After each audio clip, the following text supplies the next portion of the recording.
Baonico went through that, but it's good, my people. Today, we are reacting to 3 scary, true hide and seek stories, man. Mr. Nightmare put this together. His stories are just like chilling, man. And don't let me watch this by myself. Watch it with me, my people, so I can feel safe. So we can feel safe, twin. You feel me? But listen, before we get into this reaction, do me a favor, hit that subscribe button, like button, and notification bell. Also, YouTube has this new feature called Hype, just allows you guys to support the channel in a new way. It's not requiring anything like that, but if you want to hype up the video, I appreciate you for doing so. And if you have any requests, let me know down in the comments below. Without further ado, let's get into this video, my people. Dale. Hopefully, it's not too scary. 1, 2, 3, 4, 5. Oh, he's starting off scared, man. Story 1. Randall R. I was 15 when it happened. It was a Friday night in late September, just starting to get cold where I lived. My parents went out to dinner with some family friends, and they said they would not be home until late. I had the house to myself. I invited over my neighbor and best friend Chris. He was the same age as me and lived across the street. We usually hung out in my basement and played games or watched movies, but that night we got bored. At some point, he brought up playing hide and seek. It sounded dumb at first, but we had done it before with a group, and it had been fun. The house was small, but it had a lot of places to hide, especially in the dark. We turned off most of the lights to make it scarier. The only light on was in the kitchen. The rules were simple. No going outside, no going into the attic or the crawl space. Okay. Basement, bedrooms, closets, and under furniture were all fair game. Okay. Chris wanted to hide first, so I covered my eyes in the living room and counted to 50. I could hear him running at first, and then silence. I finished counting and announced that I was Wait a minute, was that the video or was that my house? Hold up. Let me run it back because like I don't know what that noise I just heard was, and hold up.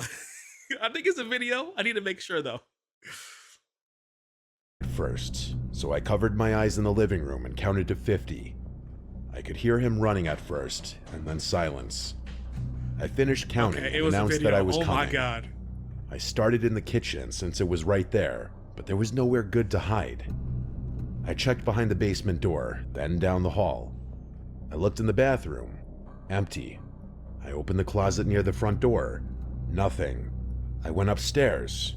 The floor creaked under me, and every little sound made me tense. I checked my parents' bedroom first, looking under the bed and behind the dresser. Nobody. I went down the hall into my room. It was messy, but not enough for Chris to hide well. Okay. I still checked the closet and under the desk. Nothing. That left the guest room at the end of the hall. The door was cracked open. I pushed it slowly, expecting him to jump out and scare me, but the room was dark and quiet. I stepped inside and scanned around. I bent down to look under the bed. Nothing. I opened the closet door. Empty. At that point, I thought maybe he was in the basement, so I went back downstairs. I checked behind the laundry machines and in the storage space under the stairs. I was about to give up when I finally found him curled up behind some boxes. He laughed and asked how long it had taken me. I told him way too long. Yeah. Then we switched. He counted and I hid. I went upstairs and slid under the guest bed, pulling the bed skirt down to cover me. My heart raced while I lay there in the dark. I heard him come upstairs a few minutes later, his footsteps slow and heavy on the floor. He opened the bathroom door first, then he stepped into my parents' room. After a while, the footsteps came down the hall toward where I was. I could hear him breathing as he walked into the guest room. He stopped near the bed. I held my breath. His shoes shuffled against the carpet. Then silence, a long silence. I thought he had figured it out and was about to yank up the bed skirt, but instead, he walked out. I lay there a few more minutes, waiting to hear him call that I had won, but the house stayed too quiet. Finally, I crawled out. I went downstairs expecting to find him on the couch, but he wasn't there. I called out that the game was over.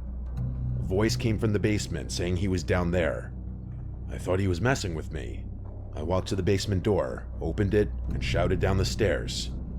He shouted back that he was still looking for me, and he asked where I was hiding. That made my stomach twist. Yeah. I told him I was out now and standing in the kitchen. A second later, I heard him coming up the stairs.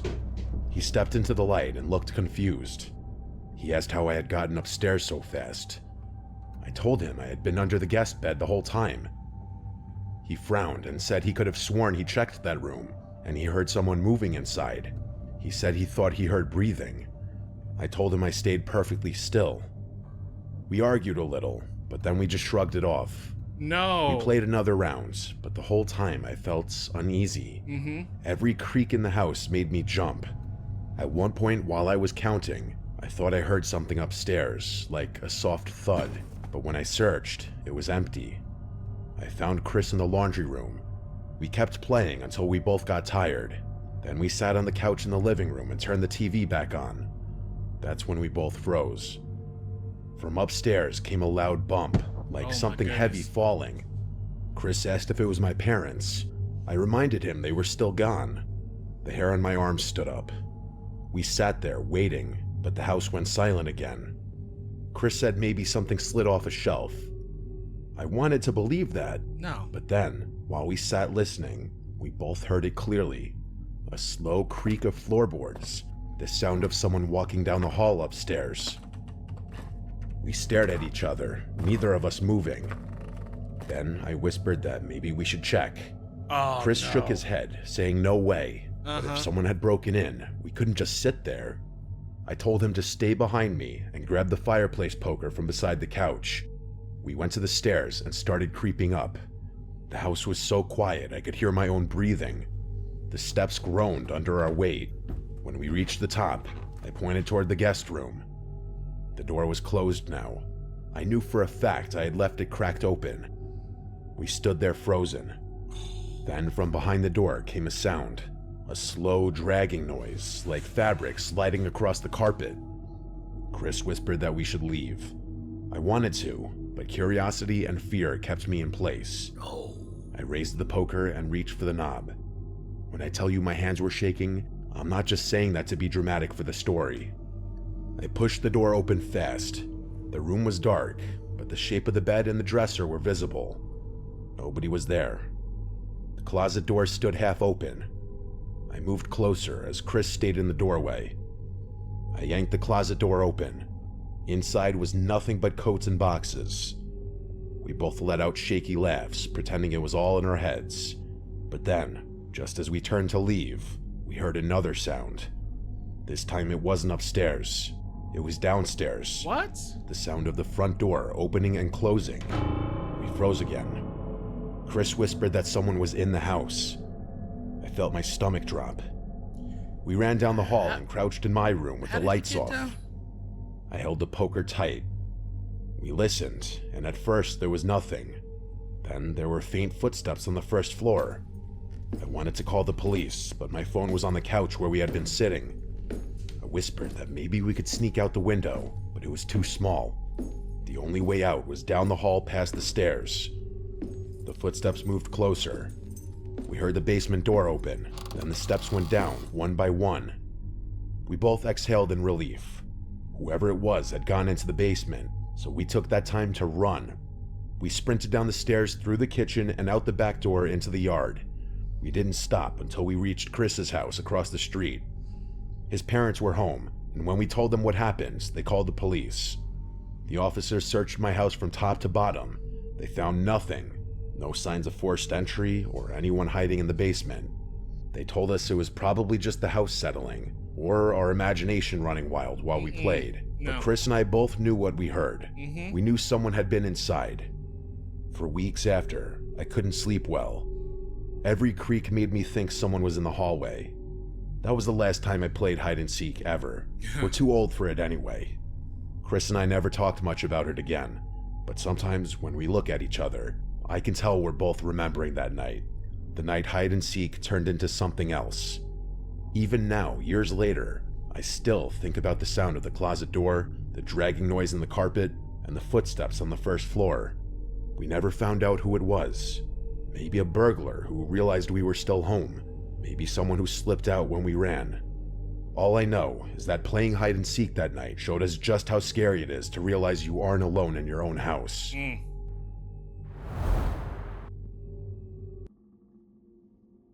Listen, man.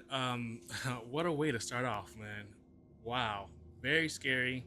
You know, very dumb to not bring your phone with you. But then again, like a lot of times, our phones get us in trouble because we forget to put it on silent when we're doing all that stuff, or there's a flash of a bright light. So in some ways, it's okay he didn't bring it with him, but at the same time, it's two you guys, right? And you only hear one set of footsteps, so it's two against one, man. And you got that things to whack him with too, like, bruh.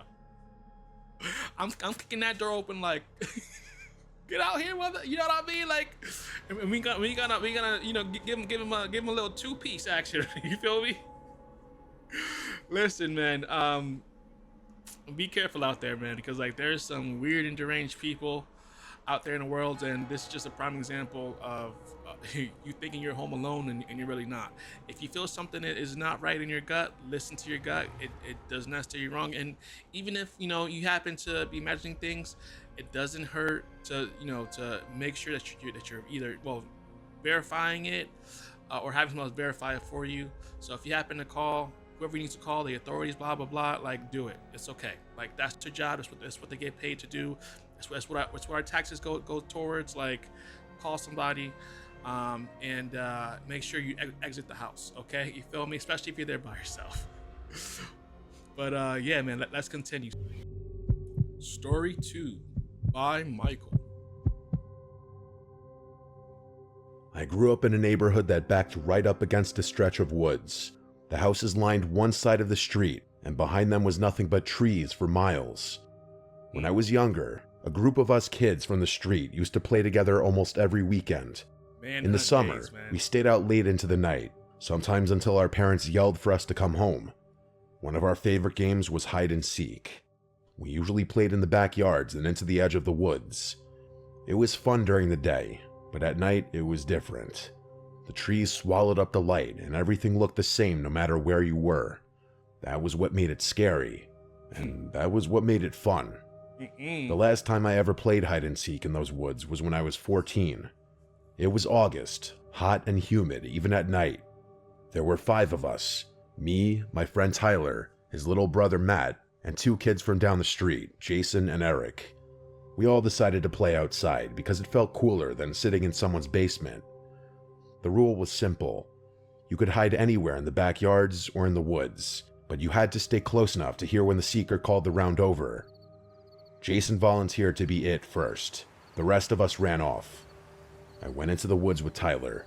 We split up once we passed the first row of trees. I crouched behind a fallen log, my heart beating hard even though it was just a game. I could hear Jason shouting numbers back in the yard, his voice echoing through the night. When he finished, everything went quiet. Crickets buzzed around me and the leaves rustled in the wind. I stayed low and still. After a while, I heard footsteps in the leaves. They were moving between the trees. I thought it was Jason. I held my breath and waited for him to pass. The footsteps stopped not far from me. Whoever it was stood there. I waited for them to call out or move again, but they didn't. I felt my skin prickle. I almost whispered to ask who it was, but then I remembered the rules. If I gave myself away, I would lose, so I stayed still. Finally, the steps started again. They crunched through the leaves, moving deeper into the woods. I listened until I couldn't hear them anymore. I peeked over the log, but it was too dark to see far. The moonlight only lit up the tops of the trees. I stayed hidden a few more minutes before I got tired of waiting. I crawled out and started creeping back toward the yards. As I walked, I heard Jason calling that the round was over and everyone should come out. I hurried back and found the others already in the yard. Jason had found Tyler and Eric, but not me or Matt. Matt came running out of the woods a minute later, covered in dirt. He laughed and said nobody would have found him. I told them that I had been behind the log and almost got caught when Jason walked right past me, but Jason looked confused. He said he never went that far into the woods. He said he only circled near the first trees and then found Tyler crouched by a fence. I squinted my eyes in confusion and then asked who it was that walked by me, but everyone just shrugged. We brushed it off and kept playing. Oh no. The next round, I was seeker. I counted loud against a tree while the others scattered. When I finished, I searched the yards first. I found Eric hiding behind a shed and Tyler in the bushes. Then I went into the woods to look for Jason and Matt. The woods were quiet except for the bugs. My flashlight beam swung through the trees. I listened carefully, trying to catch movement. After a while, I spotted Matt crouched near a tree trunk. I shouted that I had him, and he ran back laughing. That left Jason. I searched deeper, calling out that I was coming. That was when I heard it again, the footsteps. The slow, heavy footsteps moving in the dark. They came from just ahead of me. I shined the flashlight that way, but the trees were thick. I walked slowly, trying not to make noise. The footsteps stopped. I waited. Now, admittedly, I was getting a little nervous. Then I heard Jason call from behind me that the round was over. I spun around. He was already walking back to the yard. Confused, I asked if he had just been ahead of me. He said no. He had been hiding closer to the house the whole time. I felt my stomach twist. Twice now I had heard someone moving through the woods who wasn't one of us. I told myself it was probably an animal, but the steps had sounded human. Too heavy to be a raccoon or a fox, even a deer. We played a few more rounds. Oh my god, not a few more rounds, my people. Not a few more rounds, my people. Like, how many times does it take you to... how many warning signs the universe has to tell you, man? You had two very close encounters with something that you didn't know what it was, whether it was an animal or a human. Like, you didn't know what that thing was. You're in the woods and it's dark, man. Like, that's... Bro, when we're kids, right? We don't think about these things, but like, even thinking back to when I used to play Manhunt, you know, with like, you know, the neighborhood, you know, kids and stuff like that. I just realized how like dangerous. Well, it was a different time, right? But like, I just realized how dangerous, you know, that was, because like we would go in people's like backyards and just hide.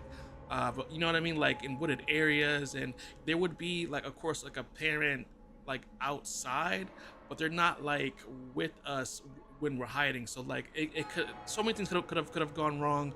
But again, it was a different time. When I grew up, you know, it was in the 2000s and stuff like that. It wasn't really all of this was going on in the world, right?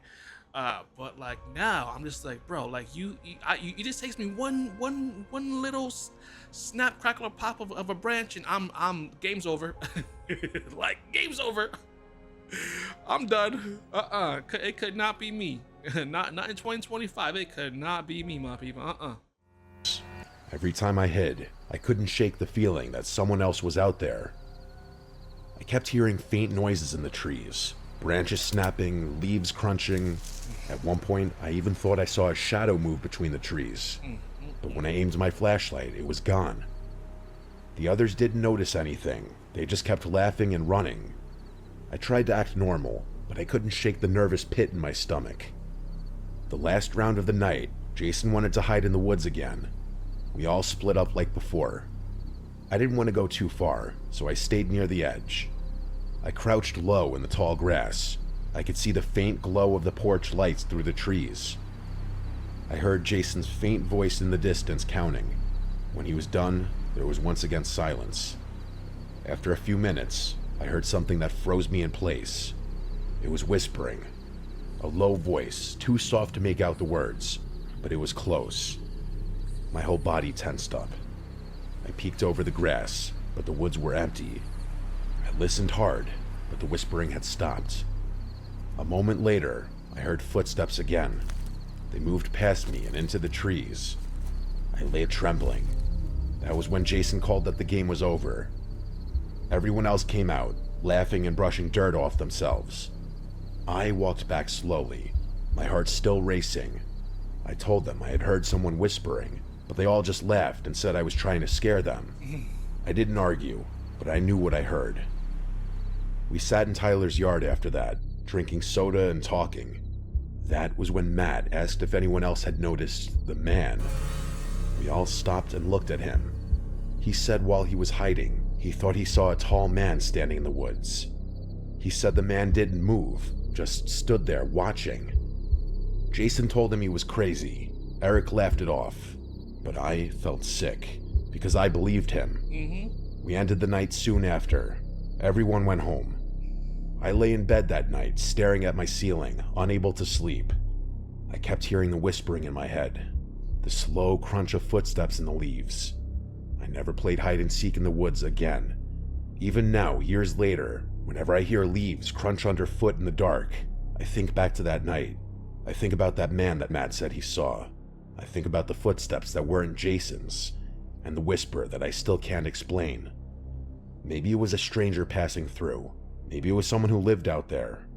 All I know is that when you hide in the dark woods, you never really know who else is hiding with you. That right there is a fact.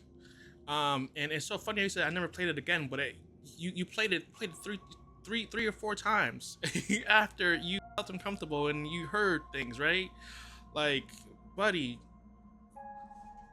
the heavens, you know what I mean? The universe was in your favor, because that could have gone so wrong, man. So wrong. Oh my goodness. Story 3 by Andrew Turner. It was a hot Saturday afternoon last July. I was 14 at the time, and I live out in the rural part of Pennsylvania. My backyard is huge. We have acres of open grass, trees, and an old storage shed at the edge of the yard. My friends and I spend almost every summer day out there. That day, it was me, Ryan, Josh, Adam. We were just messing around playing basketball on the hoop my dad put up near the garage. We played for about an hour before we were all tired and sitting in the grass, sweaty and drinking water. That's when we saw a kid we didn't recognize who came walking up from the dirt road that runs past my house. He looked about 16, older than us, taller too. He had black hair that was kind of messy and wore a gray shirt and jeans, even though it was hot out. We all stopped talking when we noticed him. He walked right up like he already knew us. He asked if we wanted to even the teams out and make it 3-on-3. None of us answered right away. Finally, Adam asked who he was. The kid said his name was Keith. He said he lived just up the road and was just walking through the woods when he saw us. We all kind of looked at each other. I've lived here my whole life and never saw this kid once. Neither had my friends.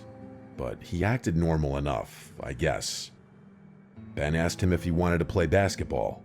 Keith shook his head and suggested we play manhunt instead. He said my yard was perfect for it since there were so many spots to hide. In the moment, I don't think any of us gave that comment a second thought, but in hindsight, that should have been a red flag. How would this kid know anything about my property? We all agreed to play. It sounded more fun than standing around in the heat. We split into 2 teams. Keith immediately volunteered to be on the hunting team first. He said he loved being the seeker. So it was Keith, Adam, and Josh hunting, and me, Ryan, and Ben hiding. Adam kicked a soccer ball to signal the start. We ran off into the yard while the hunters covered their eyes and counted. Ryan took off toward the tree line. Ben sprinted for the side of the garage. I didn't want to hide in the woods yet, so I went into the storage shed. It always smells like gasoline and old wood in there. I found a pile of folded tarps in the corner, so I climbed under one and lay still. I stayed under there for at least 10 minutes, but it felt like forever. Nobody came. I started thinking maybe the hunters had given up, but then the shed door creaked open. The tarp ripped off me in one quick motion. I guess it was an obvious spot. I looked up to Adam's smiling face. We both walked back to the patio. A few minutes later, Ben showed up. He'd been caught too. Eventually, Adam and Josh walked back. We all stood around drinking water, but Keith wasn't there. At first, nobody said anything. Then Josh asked where Keith went. None of us knew. We waited another 10 minutes, thinking he'd come walking back any second, but he never did. Adam finally shrugged and said maybe he was just some weird kid and left. The rest of us agreed. even though it felt strange that he would just disappear without saying anything. Yeah. When the others left around sunset, I went inside. That's when I noticed something odd near my bedroom window. On the grass was this piece of rope. It was weathered and dirty, like it had been outside for months, but I know it hadn't been there earlier. I picked it up and tossed it aside, but it stuck in my head. The first thought I had was Keith. I told myself I was overthinking. No. But later that evening, I couldn't stop wondering if he'd gone inside the house while we were distracted. To rob My it, dad yeah. usually leaves one of the side doors unlocked during the day. I went room by room, checking closets and under beds. Nothing. That night, I got ready for bed around 11. I laid there for maybe an hour scrolling on my phone when I heard something. Soft footsteps outside my door. I froze. My dad sometimes gets up at night to use the bathroom, but he always coughs or clears his throat. This was quiet. Too quiet. I called out for my dad. No answer. I sat up with my pulse racing. Better go and wake him The up. footsteps stopped right outside my door. I finally got up and locked it. I stood there, staring at the handle, waiting. After about 30 seconds, I heard the front door shut. The sound carried through the whole house. I didn't waste a second. I ran to my dad's room and shook him awake. He groggily sat up while I explained what I heard. He didn't doubt me. He grabbed the shotgun from under his bed and told me to stay close. Good dad. We searched the whole house together. Every closet, the basement, the garage. He even went outside and walked the property with a flashlight, but he didn't find anything. We locked every door and window after that. The next day, I told my friends, and they all laughed it off, saying Keith was probably just some weirdo passing through. But Ryan admitted he thought Keith was strange too. He said Keith barely talked during the game. He just stared at people. That night, I couldn't sleep. Around 2 in the morning, a scratching sound woke me up. It was coming from my bedroom window. I froze, staring at the blinds. The scratching was slow, like someone dragging a stick or nail against the glass. I didn't want to look, but I couldn't stop myself. I carefully bent one of the blinds open just a crack. On the other side of the window was a figure. I couldn't see his face, just the shape of someone standing inches away in the dark. I jumped back and screamed for my dad. I ran into the hallway, shouting until he came out of his room. He didn't hesitate. He ran outside with a shotgun, firing 2 rounds into the air.